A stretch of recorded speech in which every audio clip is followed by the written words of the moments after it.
Americans don't expect following Jesus to cost them anything. A new church planter on our district said this to me over coffee last week. She's been here in the United States for about 3 months now, and after growing up in Germany, where her decision to follow Jesus cost her family. She then became a pastor and planted churches in multiple countries where she saw people pay a high price to follow Jesus. I asked her 3 months in, what has surprised you about ministry in the United States? And she gave me a few different answers, but one of them really stood out to me. She said, American Christians genuinely seem to expect Jesus to make their lives more comfortable. And so they give themselves permission to ignore any of Jesus's teachings that would make life harder or more uncomfortable. I wonder how this sits with you. Does it ring true? These comments come from a woman who secretly started going to church all by herself at 16.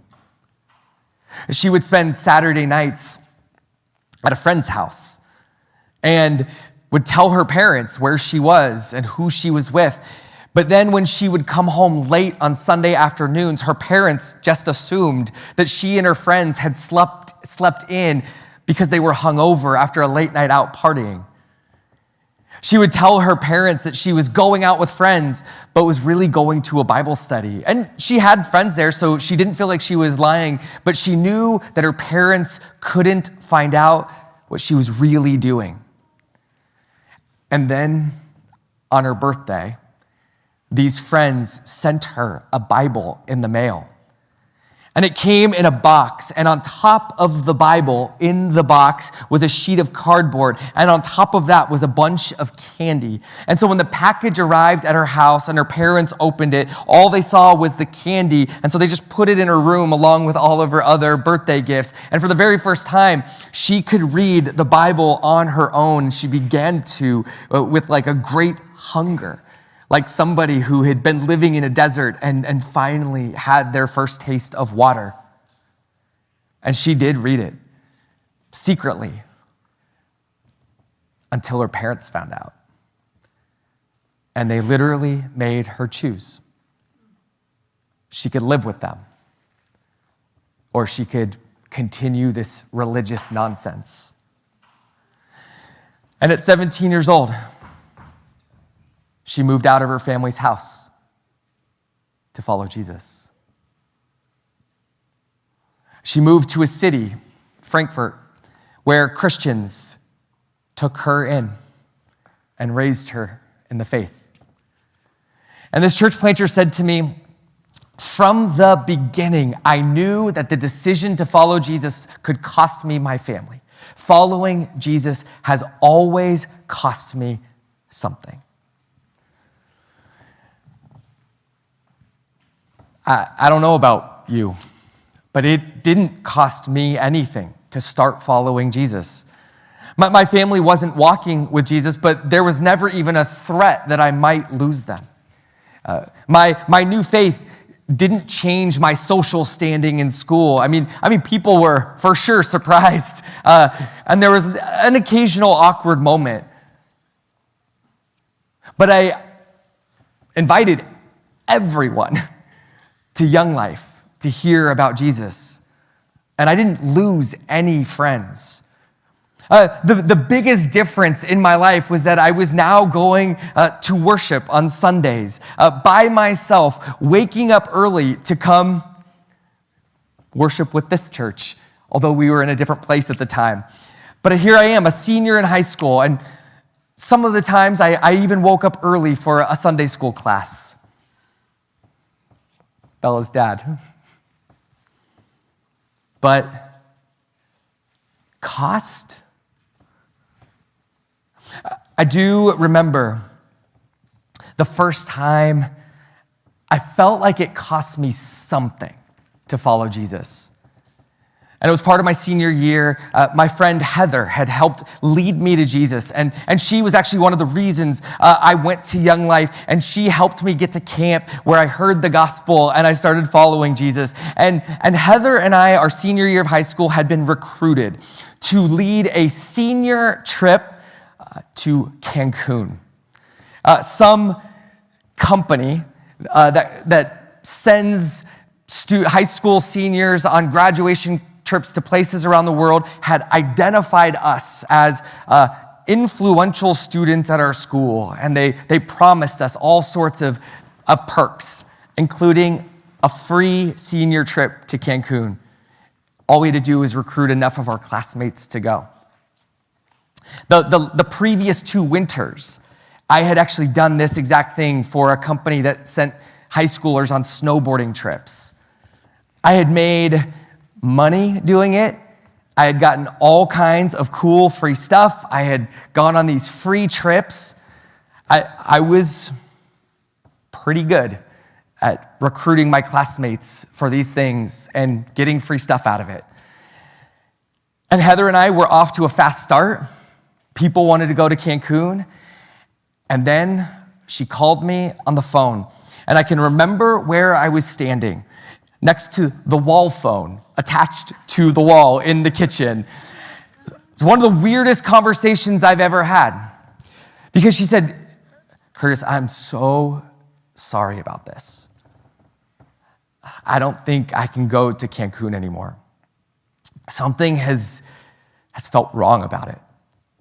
And I've been praying, and all of the friends that I would get to go to Cancun are the same friends that I'm trying to get to go to Young Life Camp this summer. And I feel like a hypocrite, praying that Jesus changes their lives when I'm taking them to Cancun, where I know that all they will do is party." She just said, "I'm so sorry. Like, I feel like I'm letting you down. We're in this together."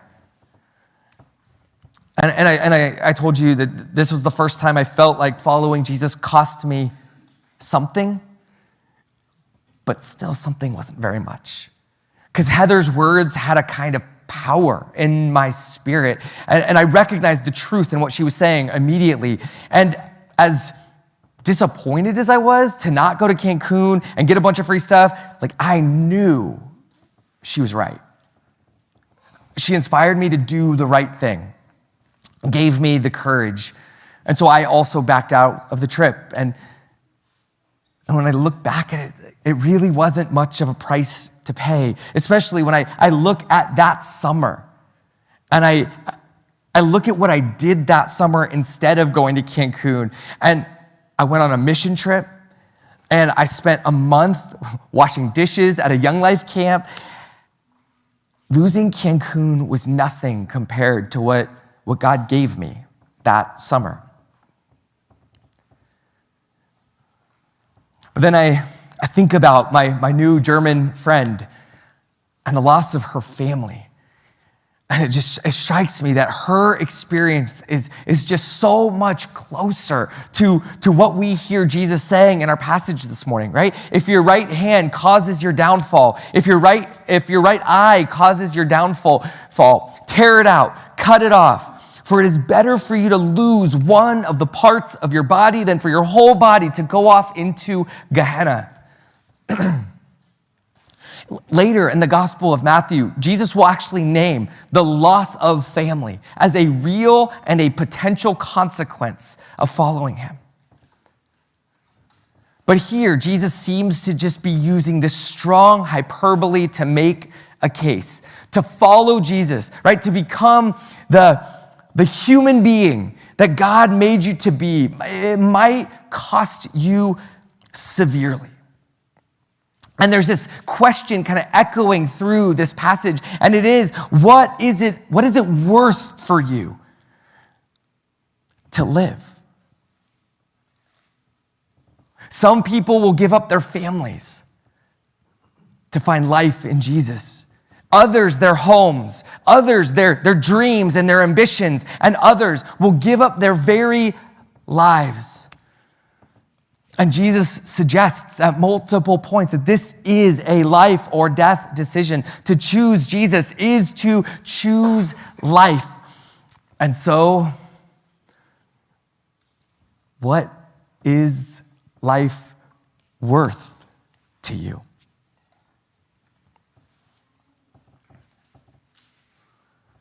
Just let that question hang in our hearts for a bit.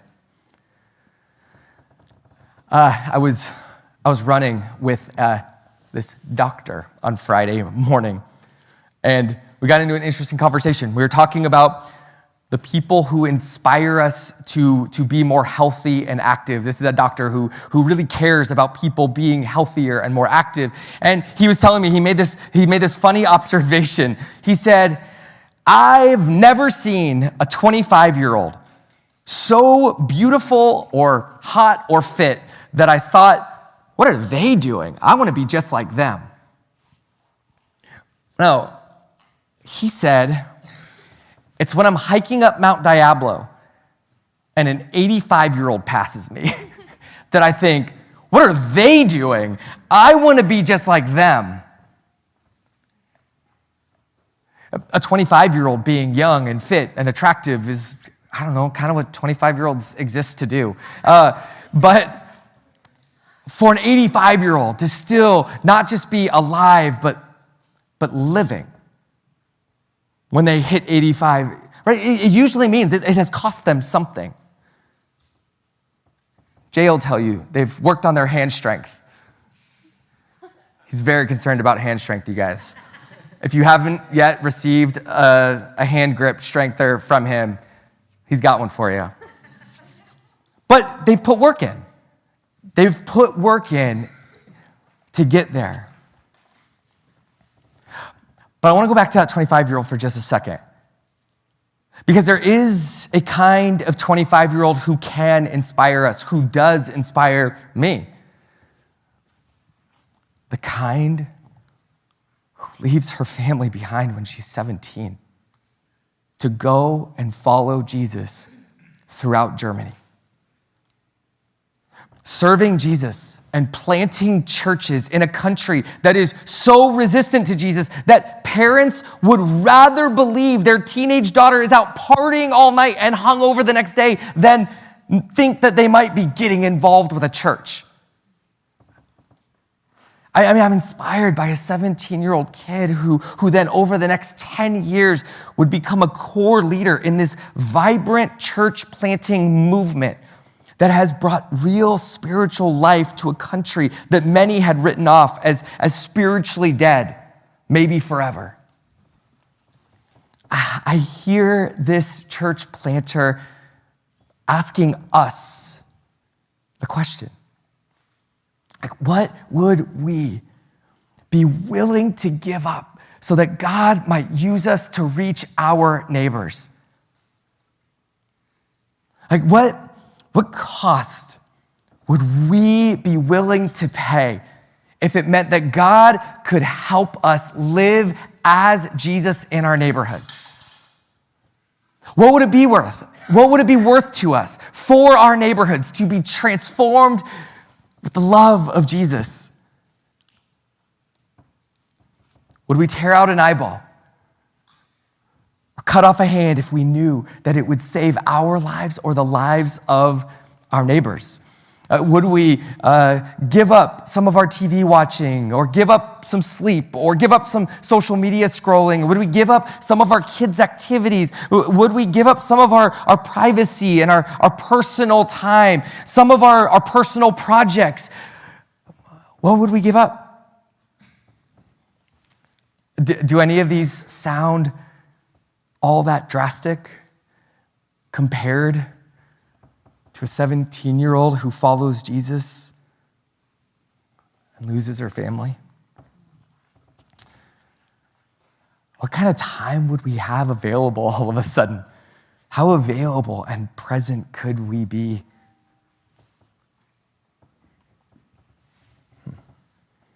When I was 18 years old,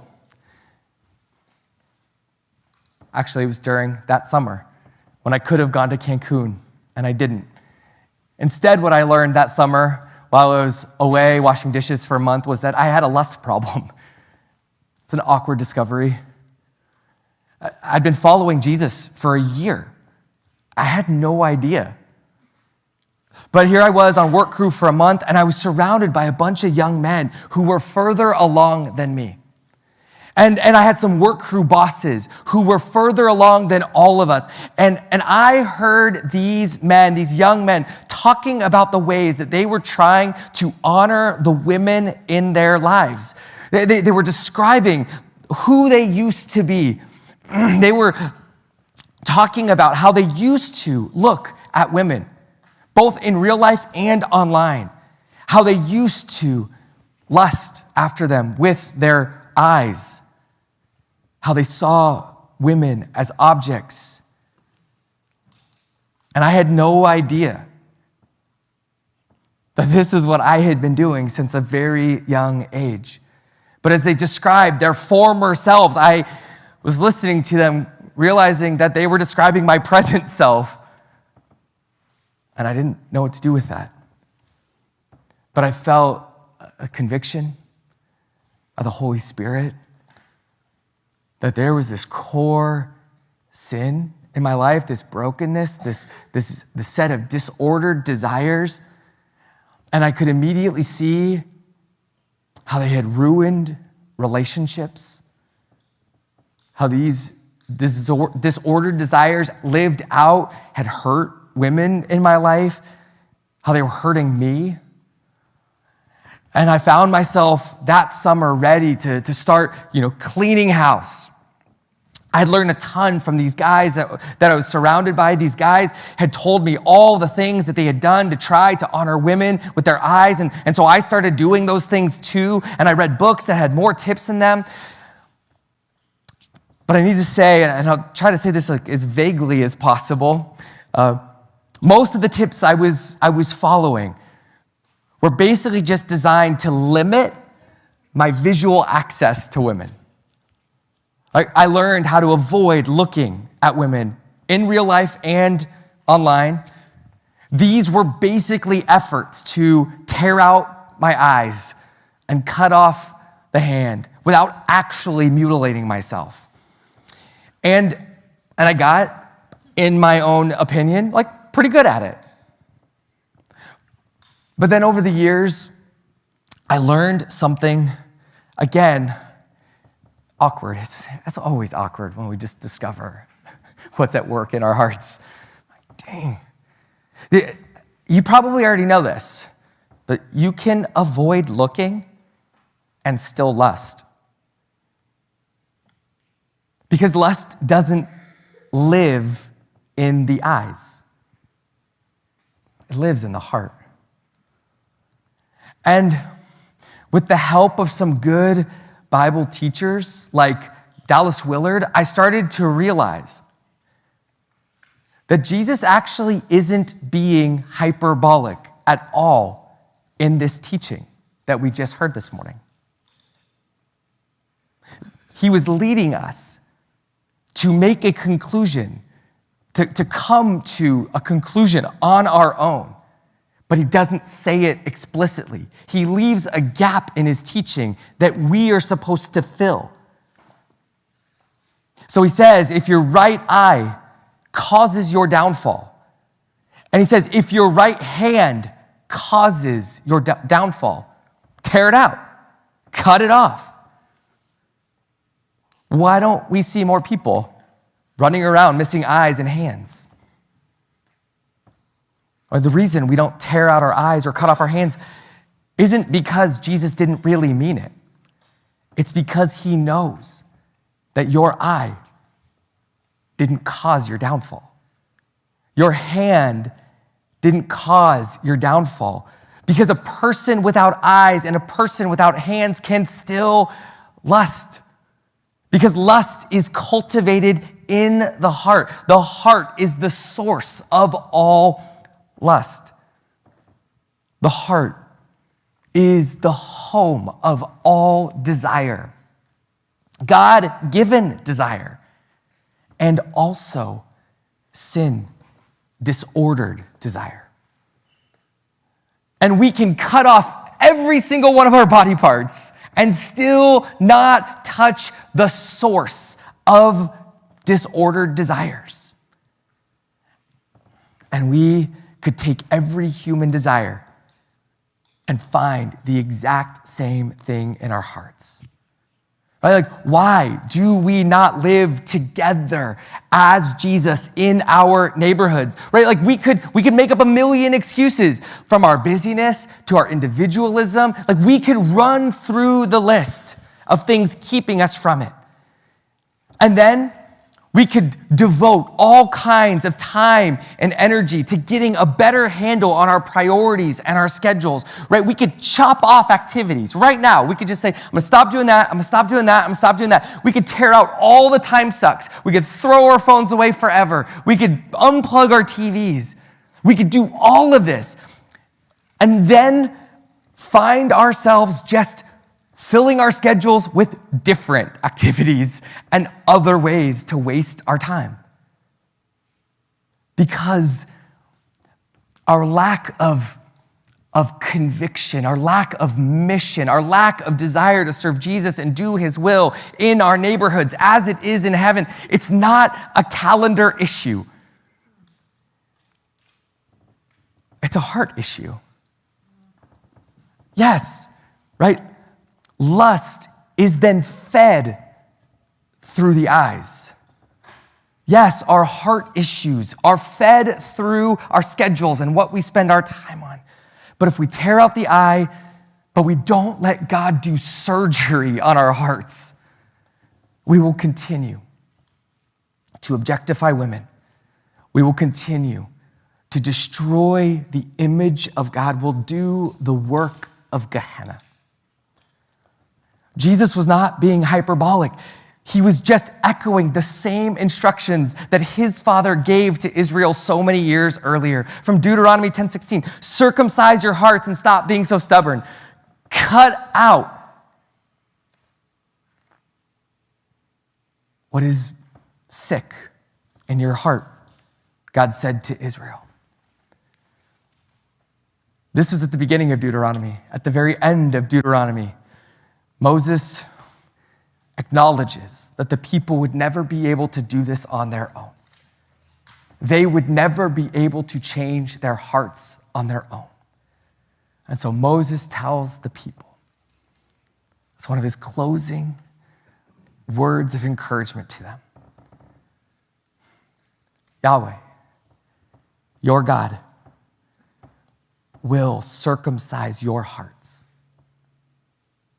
and the hearts of your descendants, so that you love Yahweh, your God, with all your mind and with all your being, that you may live.